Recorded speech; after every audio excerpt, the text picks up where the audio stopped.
You know, family worship wasn't really part of our rhythm for a long time. I thought it wasn't such a big deal until God opened my eyes.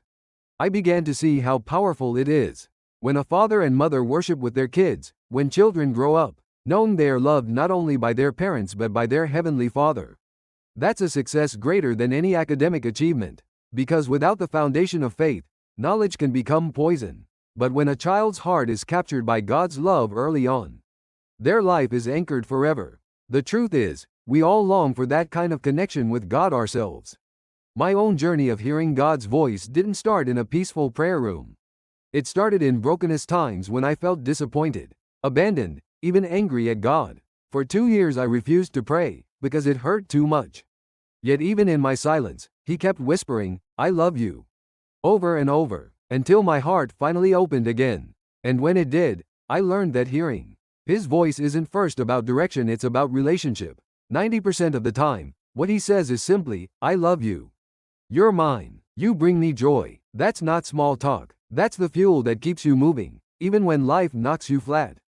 And when you soak in that love, something shifts. You stop trying to live in your own capacity. You start to walk in His. That's when He can trust you with His assignments, not because you're strong, but because you know you're not. Hearing God's voice is not a special gift for a few.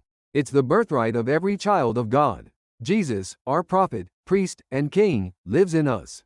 That means you carry His authority to speak truth, to intercede, to lead in love, not for your glory, but so the world can see who He is through you.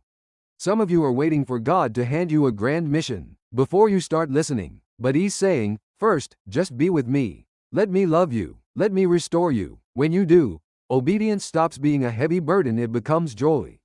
And even when He calls you to things far beyond your resources or comfort zone, you'll step out not because you're confident in yourself, but because you're confident in Him. So open your heart today. Picture Jesus standing before you, smiling, not disappointed, not impatient, but deeply glad you're here. Hear Him say, "I've been waiting for you. I have so much to give you. Walk with me, trust me, and above all, know that you are loved."